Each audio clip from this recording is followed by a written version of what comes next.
Hello नमस्कार, जय हिंद, वंदे मातरम। आप देख रहे हैं जियो न्यूज और हम आपके लिए लेकर आए हैं देश दुनिया की, आपके राज्य शहर की सिलेक्टेड काम की फटाफट बड़ी खबरें। लेकिन उससे पहले यदि आपने हमारे चैनल को सब्सक्राइब नहीं किया है तो चैनल को सब्सक्राइब करके बेल नोटिफिकेशन ऑन करें और इस वीडियो को ज्यादा से ज्यादा लाइक और शेयर करें। बड़ी खबरें देखने से पहले आपके लिए आज का सवाल, भारत का राष्ट्रगान गाने में कितना समय लगता है? Option A 45 second, option B 52 second, option C 54 second और ऑप्शन डी 60 सेकंड। इस सवाल का जवाब हमें कमेंट करें और आप किस राज्य और शहर की ज्यादा खबरें देखना चाहते हैं हमें कमेंट करके बताएं ताकि हम आपके राज्य शहर की ज्यादा खबरें दिखा सकें। चलिए अब देखते हैं आज की फटाफट बड़ी खबरें। एयरलाइंस बढ़ा सकती हैं हवाई किराया, बोली मजबूरन लेना पड़ेगा फैसला। एक्स्ट्रा चार्ज ना लेने के सरकार के निर्देश का विरोध कर रही इंडिगो, एयर इंडिया और स्पाइस जेट ने फ्लाइट्स की 60% सीटों पर एक्स्ट्रा चार्ज ना वसूलने के सरकार के फैसले का विरोध किया है। एयरलाइंस का कहना है कि इस कदम से उन्हें अपनी खोई हुई कमाई की भरपाई के लिए हवाई किराया बढ़ाने पर मजबूर होना पड़ेगा। बता दें कि तीनों एयरलाइंस का प्रतिनिधित्व करने वाली federation of Indian airlines FIA ने सिविल एविएशन मिनिस्ट्री से इस फैसले को वापस लेने का आग्रह किया है। फेडरेशन ने कहा है कि इस निर्देश से एयरलाइंस की वित्तीय स्थिति काफी प्रभावित होगी। इसके परिणाम स्वरूप सभी यात्रियों को, जिनमें वे लोग भी शामिल हैं जो शायद पहले से सीटें नहीं चुनना चाहते, उन्हें भी अधिक किराया देना पड़ेगा। दरअसल एविएशन मिनिस्ट्री ने भारत में हवाई यात्रा को ज्यादा सुविधाजनक बनाने के लिए नए नियम जारी किए थे और नए आदेश के मुताबिक एयरलाइंस की हर फ्लाइट में कम से कम 60% सीटें बिना किसी एक्स्ट्रा चार्ज के बुक होंगी और ये निर्देश घरेलू फ्लाइट्स पर लागू होंगे। भारत बिना आमने सामने की जंग की तैयारी कर रहा, अनंत शस्त्र समेत 6 प्रोजेक्ट्स पर काम शुरू। सरकार इन पर 2.19 लाख करोड़ रुपए खर्च करेगी। ईरान जंग के बीच भारत अब नॉन कॉन्टैक्ट वॉरफेयर यानी बिना आमने सामने आए लड़ी जाने वाली जंग के लिए खुद को तैयार कर रहा है। सरकार अपनी सैन्य शक्ति को भविष्य की जरूरतों के मुताबिक ढालने के लिए सबसे बेहतर रक्षा तकनीकों पर तेजी से काम कर रही है। भारत ने न केवल 5th जनरेशन यानी AMCA बल्कि अब आधिकारिक तौर पर 6th जनरेशन के फाइटर जेट्स के डिजाइन पर भी काम शुरू कर दिया है। इसके साथ ही स्वदेशी S-400 जैसी लंबी दूरी की मिसाइल सिक्योरिटी सिस्टम, ड्रोन को तबाह करने वाले अनंत शस्त्र पर भी युद्ध स्तर पर काम शुरू हो चुका है। संसद में पेश की गई रक्षा समिति की रिपोर्ट्स में इसका खुलासा हुआ है। भारत फाइटर जेट्स के लिए शक्तिशाली स्वदेशी इंजन, नौसेना के लिए अभेद सुरक्षा कवच और AI व साइबर डिफेंस जैसे प्रोजेक्ट्स डेवलप कर रहा है। इसके अलावा अस्त्र, नाग और ध्रुवास्त्र जैसी मिसाइलों के मार्क 2 वेरिएंट पर काम हो रहा है। अमेरिका की ईरानी तेल खरीद पर 30 दिन की छूट, ग्लोबल मार्केट में 14 करोड़ बैरल तेल आएगा। भारत में पेट्रोल डीजल के दाम स्थिर रहेंगे। ट्रंप प्रशासन ने ईरानी तेल की खरीद पर प्रतिबंधों में 30 दिन की छूट दी है और ये छूट केवल समुद्र में मौजूद ईरानी तेल के टैंकरों की खरीद के लिए है। अमेरिकी ट्रेजरी मिनिस्टर स्कॉट बेसेंट ने इसकी घोषणा की है। ट्रेजरी विभाग की वेबसाइट के मुताबिक ये छूट 20 मार्च से 19 अप्रैल के लिए है। ग्लोबल मार्केट में तेल की सप्लाई बढ़ाने और कीमतों को काबू में रखने के लिए ऐसा किया गया है। अमेरिका इसराइल की ईरान के साथ चल रही जंग की वजह से क्रूड की कीमतें $110 के पार निकल गई हैं और 28 फरवरी को जंग शुरू होने से पहले ये $70 के करीब थी।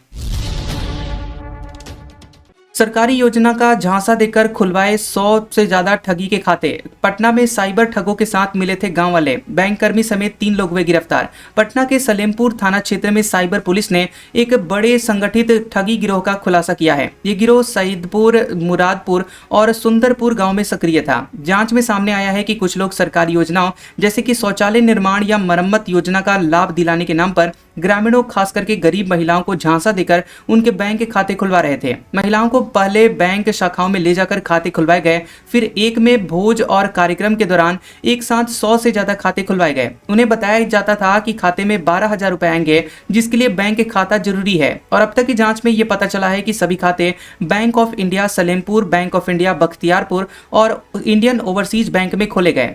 खाता खोलने के दौरान महिलाओं से आधार कार्ड, फोटो और फिंगरप्रिंट लिए गए। दस्तावेजों की जांच में कई गड़बड़ियां सामने आई हैं। पहला ये कि एक ही फॉर्म में अलग अलग हस्तलिपि लिखी हुई है और मोबाइल नंबर काट कर बदले गए हैं। अलग नंबर, रंग से नंबर लिखे गए हैं और खाता खोलते समय महिलाओं से आधार कार्ड, फोटो और फिंगरप्रिंट लिया गया था। वहीं जांच में सीता कुमारी नाम की महिला की संलिप्तता पाई गई है, जिसने ग्रामीण महिलाओं को ये कहकर खाता खुलवाने के लिए तैयार किया था कि सरकारी योजना का पैसा पाने के लिए खाता जरूरी है और खाते में 12,000 रुपए आएंगे। इसके अलावा गाँव के अवध राय, कुमारी देवी और विभा देवी की संलिप्तता की बात भी ग्रामीणों ने कही है।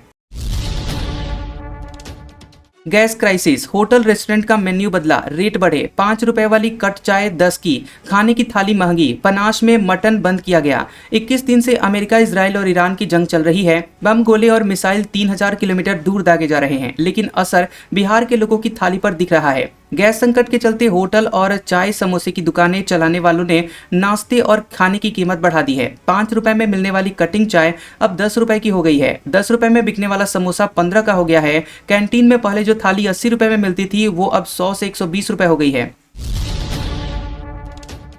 सोना इस हफ्ते 11,000 रुपए सस्ता हुआ, 1.47 लाख रुपए पर आया। चांदी 28,000 रुपए गिरकर 2.32 लाख पर पहुंची। डॉलर की डिमांड बढ़ने से गिरे दाम। इस हफ्ते सोने चांदी के दाम में गिरावट रही। सोना हफ्ते भर में 11,000 रुपए गिरकर 1,47,000 रुपए प्रति 10 ग्राम पर पहुंच गया है। इससे पहले ये बीते हफ्ते यानी 13 मार्च को 1,58,000 रुपए पर था। वहीं चांदी 2,60,000 रुपए किलो से गिरकर 2,32,000 रुपए पर पहुंच गई है, यानी कि इसकी कीमत 28,000 रुपए कम हुई है। अमेरिका, इजराइल की ईरान से चल रही जंग की वजह से निवेशक अपनी गोल्ड होल्डिंग्स बेचकर कैश डॉलर इकट्ठा कर रहे हैं ताकि बाजार की अस्थिरता से निपट सके। इससे डॉलर डिमांड बढ़ रही है और सोने चांदी के दाम गिर रहे हैं।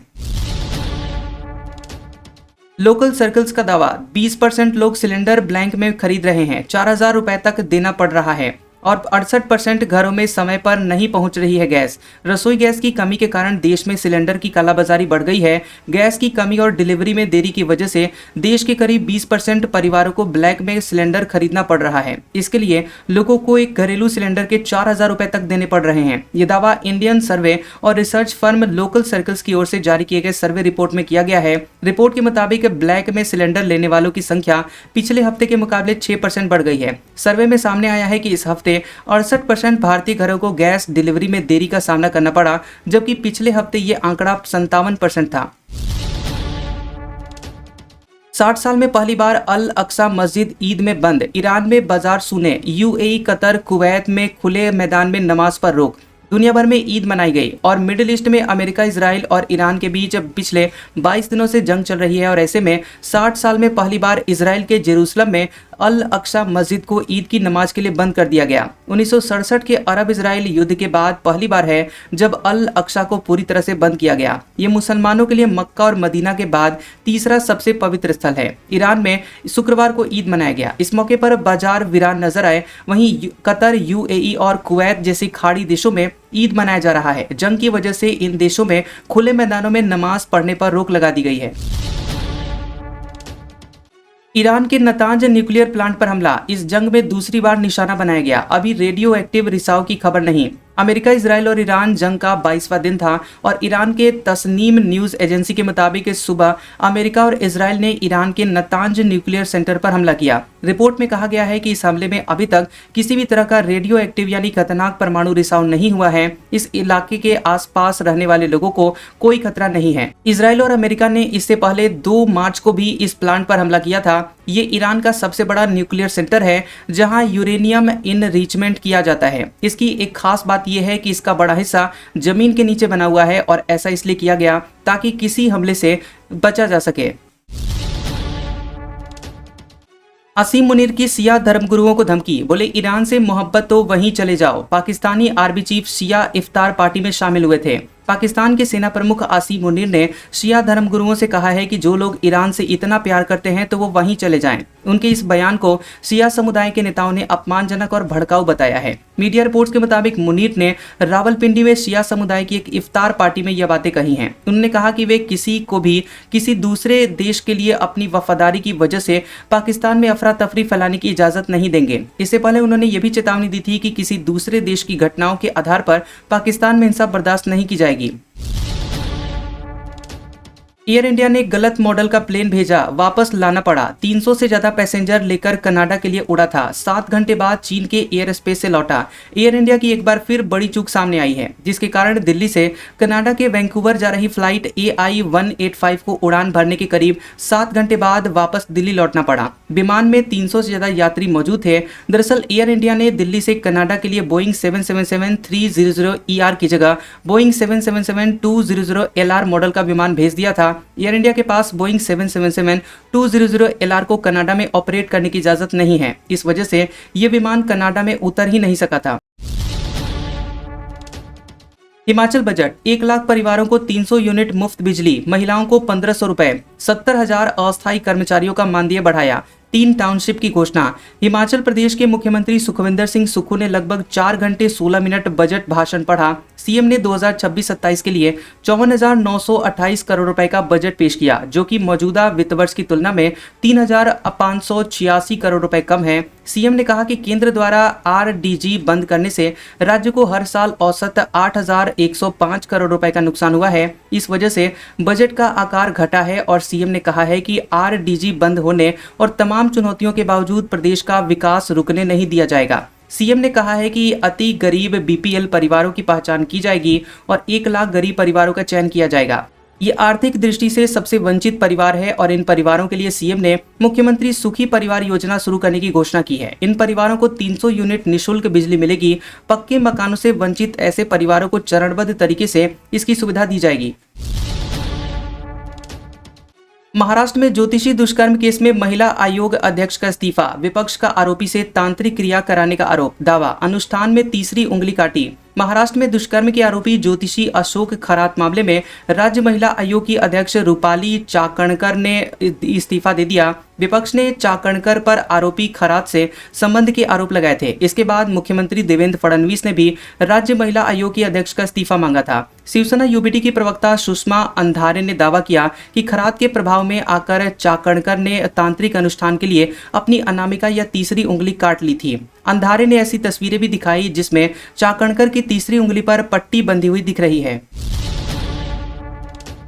एमपी, राजस्थान समेत 7 राज्यों में मार्च में सर्दी लौटी, पारा 10 डिग्री सेल्सियस तक गिरा, कोहरा छाया। बंगाल, ओडिशा में ओला बारिश और आंधी चलने का अलर्ट। मार्च का पहला पखवाड़ा सूखा रहा और कई राज्यों में लू चली।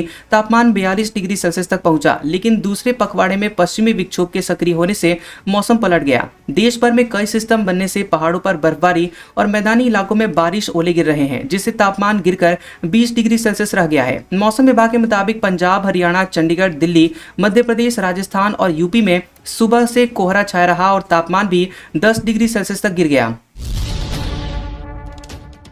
ममता बनर्जी बोली, मोदी सबसे बड़े घुसपैठिए। बंगाल में अघोषित राष्ट्रपति शासन लगाया। केरल सीएम ने राहुल और कांग्रेस को बीजेपी की बी टीम बताया। पश्चिम बंगाल की सीएम ममता बनर्जी ने पीएम नरेंद्र मोदी को सबसे बड़ा घुसपैठिया बताया। उन्होंने कहा कि जब आप विदेश जाते हैं तो नेताओं से हाथ मिलाते हैं और दोस्ती की बात करते हैं, लेकिन जब आप भारत लौटते हैं तो अचानक हिंदू मुस्लिम नैरेटिव शुरू हो जाता है और लोगों को घुसपैठिया कहा जाता है। कोलकाता की रेड रोड पर ईद की नमाज के बाद नमाजियों को संबोधित करते हुए टीएमसी सुप्रीमो ने कहा कि यह फिर आप नाम हटाने और लोगों को घुसपैठिया बताने की बात करते हैं। मैं कहूंगी कि आप बड़े घुसपैठिए हैं। उन्होंने कहा कि आपने हमारी सरकार पर कब्जा कर लिया है और अनऑफिशियल प्रेसिडेंट रूल लगा दिया है, लेकिन हम डरेंगे नहीं। जो लोग बंगाल को निशाना बना रहे हैं और लोगों को बांटने की कोशिश कर रहे हैं, उन्हें जहन्नुम में जाना चाहिए।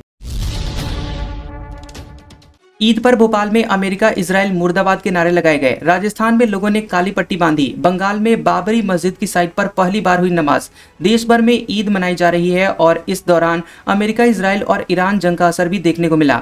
शिया समुदाय के लोगों ने श्रीनगर, भोपाल, जयपुर, अजमेर, सीकर, बंगाल के मुर्शिदाबाद और यूपी के संभल में नमाज के दौरान लोग काली पट्टी बांधकर पहुंचे। भोपाल के इमामबाड़ा में अयातुल्लाह अली खामेनी की तस्वीर रखकर श्रद्धांजलि दी गई। तकरीर में मौलाना राजी उल हसन ने जुल्म के खिलाफ खड़े होने की बात कही है। शिया समुदाय ने फतेहगढ़ इमामबाड़ा में काली ईद मनाई और नमाज के बाद अमेरिका और इजराइल मुर्दाबाद के नारे लगाए। आज का सुविचार, काम ऐसा करो कि तुम्हारा नाम हो जाए, वरना नाम ऐसा करो कि नाम लेते ही काम हो जाए। कैसा लगा ये वीडियो हमें कमेंट सेक्शन में जरूर बताएं। वीडियो पसंद आया हो तो वीडियो को लाइक और शेयर करें और ऐसी इंटरेस्टिंग वीडियोस देखने के लिए हमारे चैनल जियोबी न्यूज को सब्सक्राइब करें और बेल आइकॉन को दबाएं।